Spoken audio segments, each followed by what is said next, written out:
Hello naman sa aking mga nagagandahang ka-chicks. Kamusta naman kayo? So for today's video, tayo naman ay nandiyan ngayon sa Lusail. Diyan ko kayo igagala ngayon. Diba? Sikat na sikat ang araw. Ang ganda ng panahon na yan. As in, hindi siya ganun kainit. Kaya lang, pag lumabas ka talagang humid pa din. Pero okay lang. At least, nasisilayan natin ang kagandahan ng mundo. Maraming salamat sa ating Panginoon. So syempre, nandito tayo ngayon sa Lusail.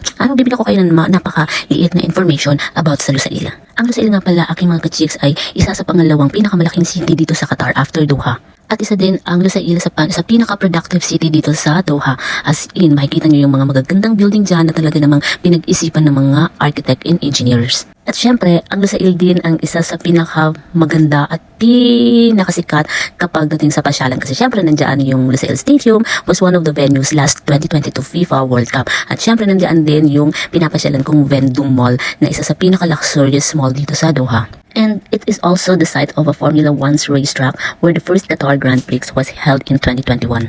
At sobrang ganda talaga ng city ng Lusail kasi sobrang daming ninyong makikita. Especially kapag winter dito ay nako talagang sobrang dami ng tao sa city na to.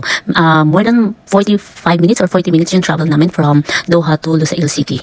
Ang pangalang Lusail nga pala ay hango sa Al-Wasail, the local term for a plant that grows bountifully in the area. Sa Lusail nyo din makikita ang Al-Maha Island, Lusail Marina Promenade, Merial Water Park, yung pinakamalaking water park dito sa Doha, at ang Lusail Winter Wonderland. Siyempre nandiyan din yung Crescent Park South Block. Ay nako, sobrang dami ninyong makikitang mga magagandang tanawin dito sa Lusail.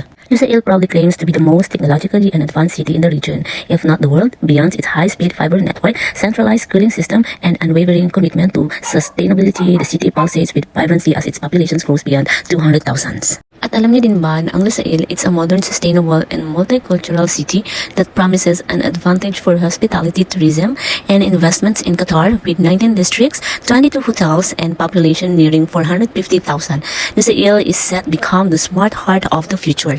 And yung building na yan na nakikita ninyo na dalawang parang sungay, that is Fairmont Hotel, located in Lusail Marina.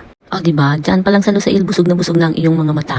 As in. So that's all for today mga ka-chicks. Tayo naman ay babiyahin ng pauwi. Tayo ay dumadaan ngayon going to West Bay. Yan, yung mga nakikita nyo yan na building is West Bay City na yan. Diba? Itong dinadaanan na namin na to is one of my favorite kasi din yun na talaga makikita yung mga skyscraper. Yan, pag nakita nyo na yung arko na yan, malapit na kayo sa West Bay. So that's all for today. Bye!